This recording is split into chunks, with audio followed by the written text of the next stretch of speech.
আজকের এই ভিডিওতে আমরা রায় মার্টিন প্রশ্নবিচিত্রা 2025 পঞ্চম শ্রেণীর পরিবেশ বিষয় যে তোমাদের প্রথম ইউনিট টেস্টের জন্য 8 নাম্বার স্কুল রয়েছে 199 নাম্বার পেজে। এই প্রশ্নপত্রের সম্পূর্ণ উত্তর নিয়ে আজকের এই ভিডিওতে আমরা আলোচনা করব। চলো ভিডিও শুরু করা যাক। একের দাগে সঠিক উত্তরটি নির্বাচন করে লেখো। 1 গালের চামড়া পাতলা। একটি জলবাহিত রোগ হলো টাইফয়েড। কাদা থেকে বালির ভাগ বেশি বেলে মাটিতে। বাণিজ্যিকভাবে মাছ চাষ শুরু হয় 1929 সালে।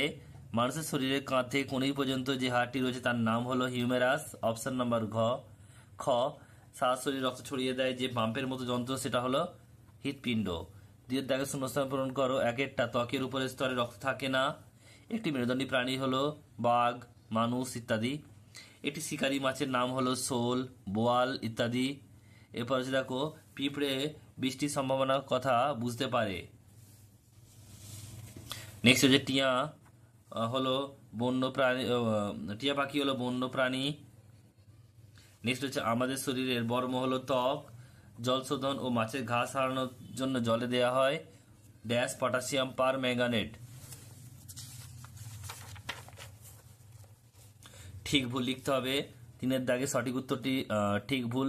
একেরটা বলছে পায়ের গোড়ালির চামড়া পাতলা হয়, পাতলা, এটা ভুল হবে। সাজারুর লোম শক্ত সুচালো, ঠিক হবে। বলছে রুই মাছের পাখনা সংখ্যা 7টি, এটাও ঠিক হবে। চিংড়ি হলো মেরুদণ্ডী প্রাণী, এটা ভুল হবে। ত্বকে রোদ লাগলে ভিটামিন ডি তৈরি হয়, এটা ঠিক। আর গন্ডারের খড়গ হলো হাড় দিয়ে তৈরি, এটা হবে ভুল, চুল দিয়ে তৈরি। এরপরে তো বাম দিক আর ডান দিক মেলাতে হবে। কাঁধ থেকে কনি পর্যন্ত এটা গ হবে, অর্থাৎ হিউমেরাস। মেরুদণ্ডী এটা উয়া হবে, বলছে কাছে রুকা। নেক্সট হচ্ছে দেখো কনুই থেকে কবজি, এটা ঘ হবে। আলনা আর রেডিয়াস। কোমর থেকে হাঁটু, এটা ক হবে ফিমার। আর হাঁটুর নিচে থাকে গোড়ালি, এটা হবে কি টিবিয়া আর ফিবুলা। এরপরে রয়েছে দেখো 5 দাগের একেরটা মাটির সজীব উপাদানের নাম কি কেঁচো। রাসায়নিক বিক্রিয়ার উদাহরণ দাও। দুধে লেবুর রস দিলে ছানা কেটে যাওয়া। নেক্সট প্রশ্ন কোচবিহার একটি জলাভূমির নাম লেখো রসিক ঝিল। নেক্সট হচ্ছে পরেরটা বলছে একটি ঔষধি গাছের নাম বাসক, তুলসী ইত্যাদি। এরপর হচ্ছে বয়স বাড়লে চুল সাদা হয়ে যায় কেন? মেলানিন কমে যায়।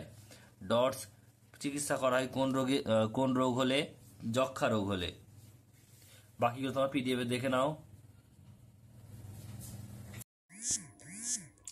6 দাগের একেরটা বলছে মেরুদণ্ডী ও অমেরুদণ্ডী প্রাণীর দুটি পার্থক্য লেখো।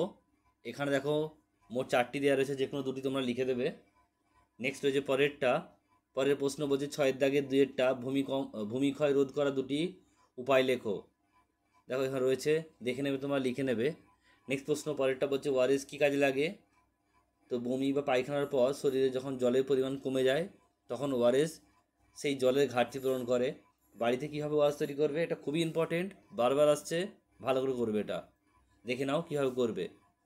নেক্সট প্রশ্ন পরেরটা রয়েছে দেখো যে 6 দাগের 4টা উদ্ভিদ জগৎ থেকে আমরা কি কি উপকার পেয়ে থাকি। দেখো উত্তরটা একটু লিখে নেবে। নেক্সট প্রশ্ন পরেরটা বলছে 7 দাগের একেরটা, এটা হচ্ছে একটি রুই মাছের চিত্র অঙ্কন করে বিভিন্ন অংশ চিহ্নিত করো। এটা তোমাদের টেক্সট বইয়ে রয়েছে, সেখানে তোমরা দেখে নাও।